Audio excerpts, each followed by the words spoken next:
स्वागत छ दर्शक महानुभावहरू यहाँलाई हाम्रो दृष्टि अनलाइन मिडियामा। अहिले हामीसँग हुनुहुन्छ नेकपा एमालेका केन्द्रीय सदस्य तथा समाजसेवी पुण्य गौतमजी हुनुहुन्छ। आउनुहोस् उहाँलाई स्वागत गरौँ। स्वागत छ पुण्य सर यहाँलाई। हजुर, धेरै धेरै धन्यवाद। नमस्कार। के छ, आरामै हुनुहुन्छ? ठिक छु, एकदम ठिक छु। अहिले नेपाल कम्युनिस्ट पार्टी विभाजनपछि नेकपा एमाले र माओवादी केन्द्र दुईटा छुट्टा छुट्टै पार्टी भइसकेका छन् र अहिले अब नेकपा माओवादी केन्द्रले चाहिँ आफ्नो अब पार्टीलाई कसरी मजबुत बनाउने, कसरी अब जनप्रिय बनाउने आफ्नो पार्टीलाई भन्ने आन्तरिक रूपमा गृह कार्य थालिसकेको छ। नेकपा एमाले चाहिँ अब पार्टीलाई कसरी जनप्रिय बनाउने, कसरी मजबुत बनाउने भन्ने कुराको थालनी चाहिँ कसरी गरिरहेको छ त अहिले? धन्यवाद प्रश्नको लागि। नेकपा एमाले र माओवादी केन्द्र दुईवटा छुट्टा छुट्टै पार्टीको अस्तित्व फेरि सतहमा आएको छ। वास्तवमा सर्वोच्च अदालतका न्यायाधीश द्वय कुमार रेग्मी र बमबहादुर श्रेष्ठले न्यायिक इजलासको डोजर चलाएर हाम्रो त्यो नेकपा भन्ने सग्लो घरलाई भत्काइदिनु हो। त्यसपछि हामीसँग उही पुरानो ऐतिहासिक गौरवशाली party Nepal communist party Emale थियो र हामी त्यही राजी खुसीका साथ आएका छौँ र यो घरलाई सभ्य भव्य गरिमामय बनाउनुपर्छ भन्ने मान्यता राखेका छौँ। र हामी एन्टोनियो ग्राम्सीको भाषा सापट गरेर भन्नुपर्दा अर्ग्यानिक कम्युनिस्ट पार्टी बनाउनुपर्छ भन्ने मान्यतामा छौँ। त्यो अन्तर्गत अब नेकपा एमाले अहिले अत्यन्तै गौरवशाली र भव्य रूपमा अगाडि बढ्ने सिलसिलामा छ र हामी जनताका मुद्दाहरू उठाएर जनजीविकाका सवालहरू लिएर अगाडि बढ्नेछौँ। जननेता कमरेड मदन भण्डारीको सपना साकार पार्नेछौँ। जहाँसम्म अहिले नेकपा एमाले भित्रको वैचारिक आन्तरिक बहसको कुरा छ त्यसमा पनि हामी सुव्यवस्थित ढङ्गले अगाडि बढाउनेछौँ र हामी जनताको सपना साकार पार्न कुनै पनि कसर बाँकी राख्दैनौँ। तर नेकपा एमाले पार्टी भित्रै पनि अहिले अब मनमुटाव जस्तो अब विवाद जस्तो त एकदमै चुलिएको छ नि। अब माधव कुमार नेपाल पक्षहरू एकतिर हुनुहुन्छ, अब त्यसमा पनि ओली पक्षहरू अर्को साइडमा हुनुहुन्छ। अब यसरी दुई भागमा विभाजन हुँदाखेरि त पार्टी पनि त अलिकति दृढ त हुने भएन नि, होइन? होइन, यो समग्र पार्टी त दृढ हुने हामी भएन। सङ्क्रमण कालमा उभिए जस्तो भयो, होइन? हामी एकअर्कामा गाँड कोराकर बुढी फराफर गर्दैनौँ र हामी त्यस ढङ्गले क्षुद्र झगडा गरेर आन्दोलनलाई दिग्भ्रमित पनि पार्दैनौँ, पार्टीलाई त्यसरी तितर बितर पार्दैनौँ। अहिले मन माझामाझ भएको हो, केही समय तिक्तता रह्यो, जरुर यसलाई स्वीकार गर्नुपर्छ। तर पनि हामी हुन त खरानीबाट त फिनिक्स पंक्षी भुरेर उठ्छ भने हामी त एउटा सङ्कल्प र प्रतिबद्धता सहितको शक्ति हो। हामी कुनै पनि कसर बाँकी राख्दैनौँ एकताको निम्ति।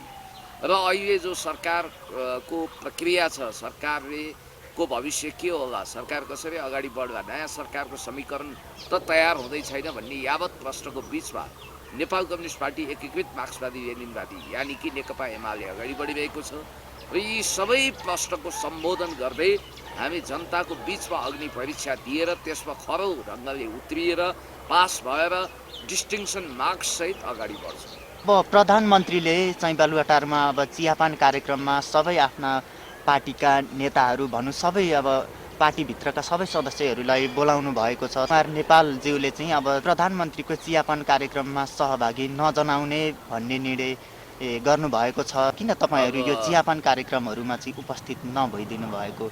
किनकि अब त्यहाँ त अब विभिन्न आन्तरिक रूपमा छलफल हुन्छ होला, पार्टीलाई चाहिँ कसरी सङ्गठनिक रूपमा कसरी मजबुत बनाउने हरेक निर्णयहरू हुन्छ होला नि त। यो निर्णयमा चाहिँ तपाईँहरू किन उपस्थिति हुन नमान्नु भएको? चिया मूलत मिठै हुन्छ, बिहानको चियाको चुस्की झन् राम्रो हुन्छ, तर चिया भन्दैमा हुर्कै हुने कुरा पनि भएन। चिया कस्तो पत्तीमा बनाइएको छ, चिनी बढी छ कि चिनी कम छ, चियाको बारेमा हामी यसरी सोध्छौँ। यसपटक चिनी अलि कम छ, त्यस कारणले गर्दाखेरि सम्माननीय पूर्व प्रधानमन्त्री कमरेड माधव कुमार नेपालज्यूले यो चिया खान अस्वीकार गर्नुभयो र सम्माननीय प्रधानमन्त्रीज्यूले चिया पानमा बोलाउँदा पनि यो निम्तोलाई यसपटक स्वीकार्न सकिएन भन्ने जवाफ दिनुभयो। यो करारी जवाफ दिइसकेपछि हामी फेरि एकअर्कामा शत्रुता गरिरहेका छैनौँ। नेकपा एमाले बनाएको भनेको काले काले मिलेर भाले खान बनाएको थिएन। जननेता कमरेड मदन भण्डारीको एउटा सपना थियो कम्युनिस्ट पार्टीलाई रियुनिफिकेसन गर्ने, पुनर्एकीकरण गर्ने, सभ्य भव्य तरिकाले अगाडि बढ्ने, स्पष्ट बहुमतको सरकार बनाउने, जनताको सेवा गर्ने, यी यावत मिसनहरू जननेता कमरेड मदन भण्डारीले तय गर्नुभएको थियो र त्यसका साथ दिनुभएको थियो। अब अहिलेका सम्माननीय प्रधानमन्त्रीज्यू, सम्माननीय पूर्व प्रधानमन्त्रीज्यूहरूले। तर आज के सोचे मैले, के भयो अहिले भने जस्तो स्थिति पनि देखिन्छ। यद्यपि हामी एकदमै 11th आवरमा भने पनि ड्यामेज कन्ट्रोल गरेर जान्छौँ। पार्टीलाई पुनः एकताबद्ध गरेर जाने हैसियत हामीसँग छ, त्यो औकात पनि छ। र जहाँसम्म लाग्छ त्यो चियापानमा चाहिँ यसपटक सो सरी भन्नुपर्ने अवस्था आयो।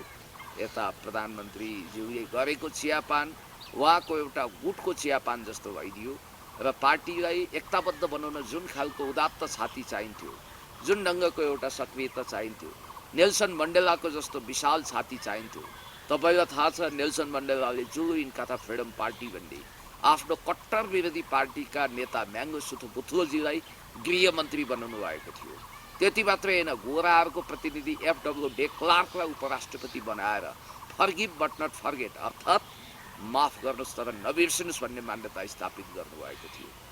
अनि अर्को कुरा पनि तपाईँलाई थाहा छ, उहाँ 27 वर्षसम्म हिरासत र जेलमा थुनिनुभयो र त्यतिखेर चरम यातनाको बेलामा पानी पानी भनेर माग्दाखेरि मुखमा पिसाब फेरिदिने तत्कालीन पुलिस अफिसरलाई राष्ट्रपति भइसकेपछि आफ्नो राष्ट्रपति निवासमा बोलाएर डिनर खुवाउनुभयो र प्रमोसन पनि गरिदिनु भयो। त्यसपछि उसले एकातिर क्राइस्टको फोटो, अर्कोतिर नेल्सन मण्डेलाको फोटो राखेर जीवनभर फोटो पूजा गर्थ्यो अरे। जननेता कमरेड मदन भण्डारीले कुनै समय आफूसँग घनघोर वैचारिक सङ्घर्ष भएका सिपी मैनालीजीलाई पार्टीमा विशेष स्थान दिनुपर्छ, इन्टरभ्यू लिँदा म सराहनीय स्थान दिएर छाप्नुपर्छ भन्ने मान्यता राख्नुहुन्थ्यो। तर आजका नेताहरू हेर्नुहोस्, प्रधानमन्त्रीज्यू तपाईँ अलिकति उदात्त छाती बनाउनुहोस्, सङ्कीर्णता त्याग्नुहोस्, सबैलाई मिलाएर लानुहोस्। पार्टी अध्यक्षको हैसियतले तपाईँको विशेष दायित्व र जिम्मेवारी छ। यो दायित्व र जिम्मेवारी पुरा गर्नको निम्ति तपाईँले सबै खाले कामहरू गर्नुहोस्, सबैलाई समेटेर लानुहोस्, हामी यही भन्छौँ। तर त्यस्तो देखिएन। बालुवाटारले लेडेढिपी गरेर जिद्दी गर्यो। हुन त यता पनि कमी कमजोरीहरू भयो होलान्, हामीबाट पनि केही कमी कमजोरी भयो होलान्। म के चाहन्छु भने म पुण्य गौतमको तर्फबाट एउटा प्रतिबद्धता तपाईँलाई व्यक्त गर्न चाहन्छु। भोलि 4 र 5 गते हुने राष्ट्रिय भेला कुनै गुटको भेला होइन, त्यसले पार्टीलाई शुद्धिकरण गरेर पुनः विधि र पद्धति सहित एकताबद्ध गरेर देश जनता विकास समृद्धिको पक्षमा दह्रो खरो उभिन सक्ने पार्टी निर्माण गर्नको निम्ति प्रधानमन्त्रीज्यूलाई सन्देश दिने गरी भेला आयोजना गरिएको छ। र त्यो भेलाको सफलताको सबैले कामना पनि गरेका छन् पार्टीभित्र, जसले विधिको पक्षमा आफूलाई उभ्याउनु भएको छ। विधि विधान मिच्नु भएन, व्यक्तिको वर्चस्व कायम गर्नु भएन। यहाँ कोही अलेक्जेन्डर दि ग्रेट वा जङ्गबहादुर छैन। र एउटा मल्टिपार्टी डेमोक्रेटिक सिस्टमभित्र छिरिसकेपछि, बहुदलीय जनवादी परिपाटी स्वीकार गरिसकेपछि फरक मत अपोनेन्टलाई पनि स्वीकार गर्नुपर्छ भन्ने मान्यताका साथ हामी अगाडि बढेका छौँ। अब हेर्नु छ हाम्रो यो जुन भोलि र पर्सि राष्ट्रिय भेला हुँदैछ, त्यसमा प्रधानमन्त्रीज्यूले कसरी लिनुहुन्छ? असहिष्णु तरिकाले पेलेर बुलडोजर चलाएर जानुहुन्छ कि? उहाँको स्वभाव त्यस्तो देखिन्छ। तर हामी भन्छौँ हामी त नयाँ खालको एकता पैदा गर्न चाहन्छौँ। यो 4 र 5 गतेको यो जुन तपाईँहरूले यो कार्यकर्ता भेला भन्नुभएको छ, यसमा चाहिँ तपाईँहरूले के प्रधानमन्त्रीलाई पनि आह्वान गर्नुभएको हो र? जरुर, प्रधानमन्त्रीज्यूलाई पनि हामी वास्तवमा भन्ने हो भने अहिले अब यो भेलामा त निमन्त्रणा गर्ने कुरा आएन, एकताको सन्देश जरुर दिनेछौँ। हामीले त भनेको के हो भने अदालतको न्यायिक फैसलाले हामीलाई स्टेफेन हकिङ्सले परिकल्पना गरेको त्यो टाइम मेसिनमा राखेर 2074 सालमा फर्काइदियो। अर्थात् हामी 74 सालमा पुग्दाखेरि तत्कालीन नेकपा एमाले र नेकपा माओवादी केन्द्र दुई पार्टी रहेछन्, हामी त्यहाँ पो पुग्यौँ। त्यस कारणले गर्दाखेरि अदालतको फैसलालाई हामी सम्मान गर्नुपर्छ, भले त्यसको पुनरावलोकन हुनसक्छ र त्यतातिर पनि केही साथीहरूले ध्यान दिनुभएको छ। त हामीले जब अदालतको फैसलालाई सम्मान गर्दै हाम्रो गौरवशाली महान घर नेपाल कम्युनिस्ट पार्टी एकीकृत मार्क्सवादी लेनिनवादी यानि कि नेकपा एमालेमा आफूलाई स्थापित गराइसकेपछि अब त हिजोको सङ्कीर्णता भुल्नु पर्यो। हिजो प्रधानमन्त्रीज्यूले पनि अब नेकपा एमालेलाई टाइटेनिक जहाज बनाउनु हुँदैन, धोकाको आइसबर्गमा छिया बनाउनु हुँदैन भन्ने मान्यता मानेकै हो। तर नेकपा एमाले 3 वर्षसम्म लगभग पेन्डिङमा बसेर अहिले फेरि भ्युटिएको छ 3-4 वर्षपछि। र यो माहौलमा हामी के भन्न चाहन्छौँ भने सरकार पनि वामपन्थीकै बन्नुपर्छ, दक्षिणपन्थीको होइन। यो सत्ता समीकरण बदल्ने बेला पनि होइन भनेर हामीले भनिरहेका छौँ। सम्माननीय पूर्व प्रधानमन्त्री कमरेड माधव कुमार नेपालले त अझ जोड दिएर भन्नुभएको छ, झलनाथ खनालज्यूले भन्नुभएको छ कि हामी वामपन्थी सरकारको पक्षमा छौँ, नेकपा एमालेकै सरकारको पक्षमा छौँ र माओवादी केन्द्रलाई पनि हामी दक्षिणपन्थी गठबन्धनमा जान दिँदैनौँ, यहाँबाट बाहिर जान दिँदैनौँ। त्यसकारण आजको राष्ट्रिय आवश्यकता वामपन्थी सरकार हो, सबैको माग वामपन्थी सरकार हो। त्यसकारणले गर्दाखेरि त्यो ढङ्गले हामी अगाडि बढ्नुपर्छ।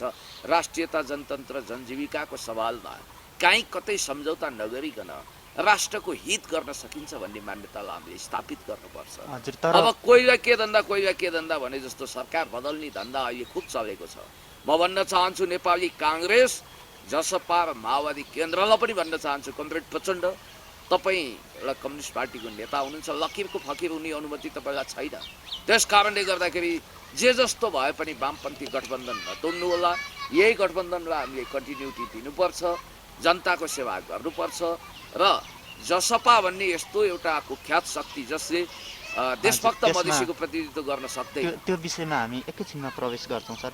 अहिले चाहिँ मैले यहाँ सोध्न खोजेको प्रश्न के हो भने, तपाईँहरूले पार्टी अध्यक्ष केपी शर्मा ओलीलाई अहिले त अहिले पनि अब खासै त्यति धेरै मान्नु भएको छैन र पहिला नेपाल कम्युनिस्ट पार्टी नेकपा हुँदाखेरि पनि मान्नु भएको थिएन। उहाँलाई चाहिँ एउटा साधारण सदस्य पनि नरहने गरी बहिष्कार गर्नुभएको थियो। यसले चाहिँ अब के प्रमाणित गर्छ भने केपी ओलीको त्यति ठुलो राजनीतिक सङ्घर्षलाई यहाँहरूले सजिलैसँग पन्छाइदिनु भयो भन्ने खालका पनि टिका टिप्पणीहरू आइरहेका छन् नि। यसलाई चाहिँ तपाईँ कसरी लिनुहुन्छ? अतीतलाई भुल्नुपर्छ। अतीतमा के भयो भन्ने कुरालाई इख र बिखको रूपमा लिनु हुँदैन। जहाँसम्म मलाई लाग्छ सबैको सङ्घर्ष छ। जननेता कमरेड मदन भण्डारीको पनि नेता भइसकेका सम्माननीय पूर्व प्रधानमन्त्री कमरेड माधव कुमार नेपाल, जो कुनै समय पोलिट ब्युरो सदस्य हुँदा जननेता कमरेड मदन भण्डारी केन्द्रीय सदस्य हुनुहुन्थ्यो। झलनाथ खनालजी महासचिव हुँदा उहाँ केन्द्रीय कमिटी पोलिट ब्युरोको सदस्य हुनुहुन्थ्यो मदन भण्डारी। त्यसकारण जननेता कमरेड मदन भण्डारीको नेता भएको र सम्माननीय प्रधानमन्त्रीज्यूको पनि नेता भएका सम्माननीय पूर्व प्रधानमन्त्री द्वय कमरेड माधव कुमार नेपाल र कमरेड झलनाथ खनालको पनि त लिनुसम्म हुर्मत लिएकै हो, दोहोलो काडेकै हो, छाला काडेकै हो। अब त्यतिखेर एकले अर्कालाई सिद्धाउनको लागि प्रधानमन्त्रीज्यूले शब्दकोशमा भएका सबै शब्दहरू चुनी चुनी ब्रह्मास्त्र, क्षेप्यास्त्र, अग्न्यास्त्र प्रहार गरेकै हो। र यी यावत घटनाहरूलाई तपाईँले हेर्नुपर्छ र ती घटनालाई रेफरेन्समा राखेर लानु हुँदैन। किनभने पाठ त सिक्नुपर्छ, तर त्यसैलाई नै हामीले इख बनाउनु भएन। राजनीति सम्भावनाहरूको खेल हो। हिजो झोलाभरि टाउको लिएर आउनु, झोलाभरि पैसा लानु भन्ने दुई शक्ति मिलेर सरकार पनि गठन गरेका छन्। त्यस कारणले गर्दाखेरि आजको आवश्यकता नेकपा एमालेलाई पुनः एकताबद्ध बनाएर माओवादी केन्द्रलाई नयाँ आधारमा सके पार्टी एकता होइन भने पनि कार्यगत एकता र मोर्चाबन्दी गरेर यही फ्रेमवर्कभित्र राखेर अगाडि लैजाने दायित्व हाम्रो हो। र नेतृत्वमा भएको अध्यक्षको हैसियतमा काम गरिरहेका केपी ओलीज्यूले जुन ढङ्गले सङ्कीर्णता अप्नाउनु भएको छ, सबैलाई नसमेट्ने एक ढङ्गले आफ्नो गुटको मात्रै अस्तित्व वर्चस्व कायम गर्ने उहाँको जुन परिपाटी र शैली छ, उहाँ कुनै अलेक्जेन्डर द ग्रेट पनि होइन। हामी पार्टीलाई नै धुरी बनाउँछौँ, व्यक्तिलाई हामी शिरोमणि बनाउँदैनौँ। त्यस कारणले गर्दाखेरि सेर उफेर सबै बेरो आकाशै बाँधौ कि पातालै बाँधौ भन्ने जुन उहाँको शैली छ, त्यसलाई स्वीकार गर्न सकिँदैन।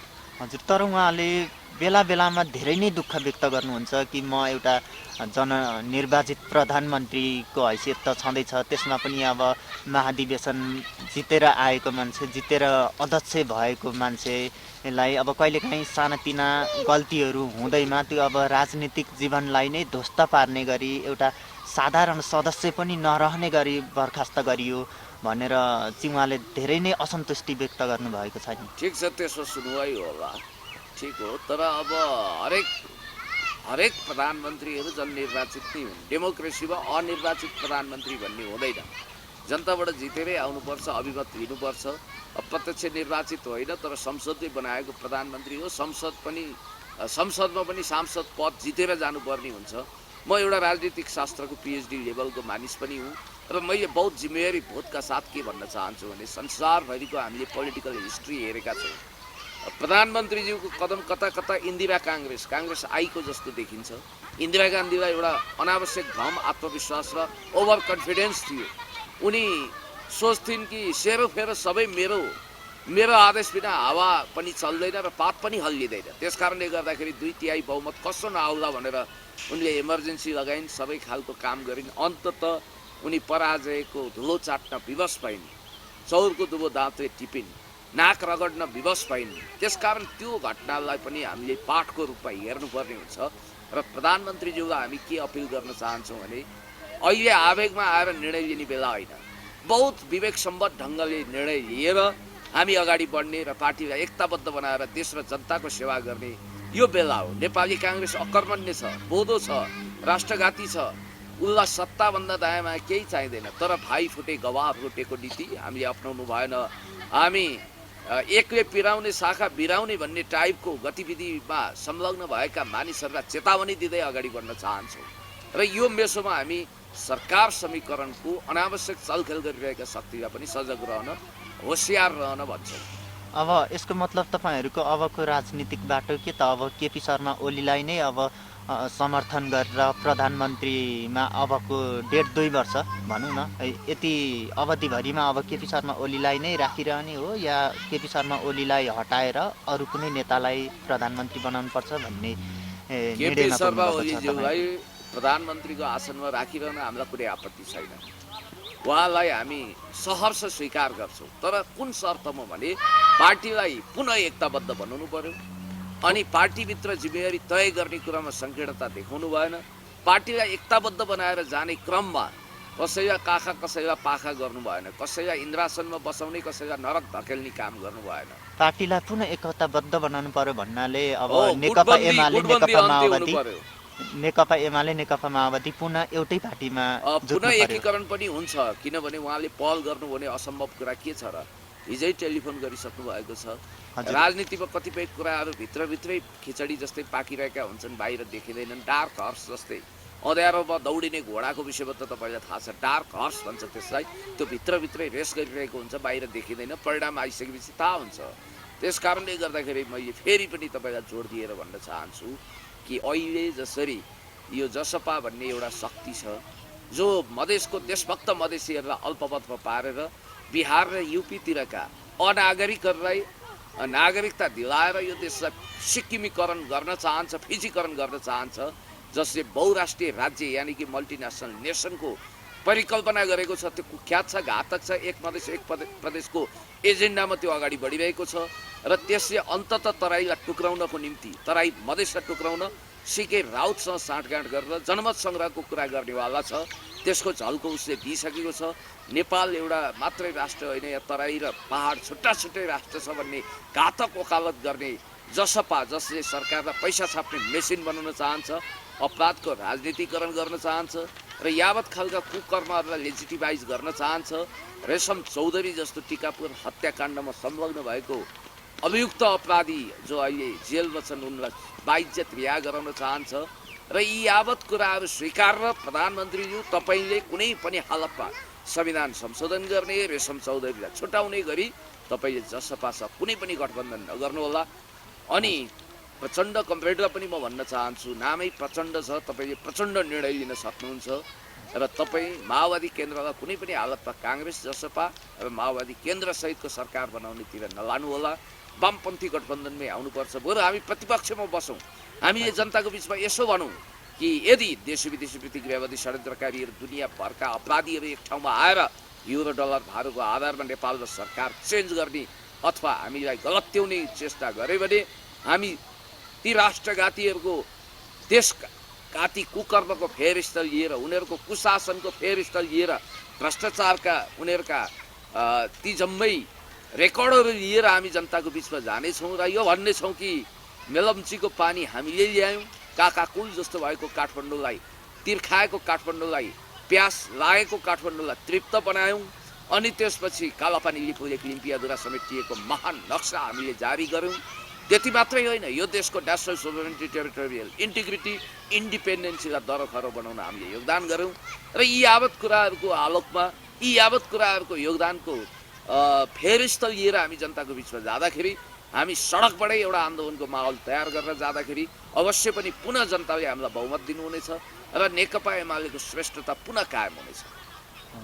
अब नेकपा एमालेको मात्रै श्रेष्ठता कायम हुनेछ कि यसमा माओवादीहरूको पनि श्रेष्ठता कायम हुनेछ? किनकि उहाँहरूको पनि साथ छ नि त, होइन? बाहिर राख्नु अहिलेसम्म आइरहँदाखेरि यो बिनाको दाई हुँदैन भन्ने उहाँहरूलाई पनि थाहा छ। त्यसकारणले एक हातले ताली बज्दैन, दुवैतर्फबाट प्रयत्न गर्नुपर्छ। वार्ता कमिटी बनाउनुपर्छ।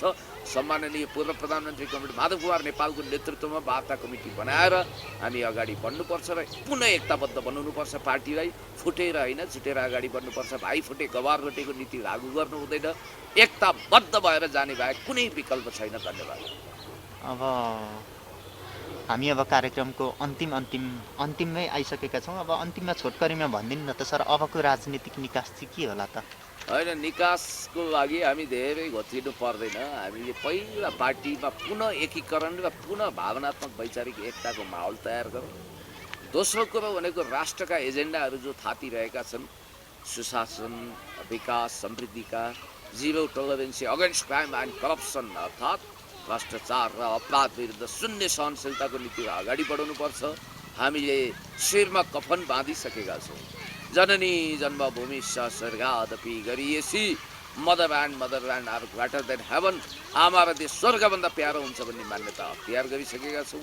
यो देशको विकास र समृद्धिको निम्ति हामी कुनै कसर बाँकी राख्ने छैनौँ। र तपाईँको टिभीलाई पनि म धेरै धेरै धन्यवाद दिन चाहन्छु। व्यक्तिगत रूपमा पनि तपाईँको फलो चिताउँछु। सर्वै भवन्तु सुखिनः, सर्वै सन्तु निरामया। हस्, धन्यवाद। धन्यवाद।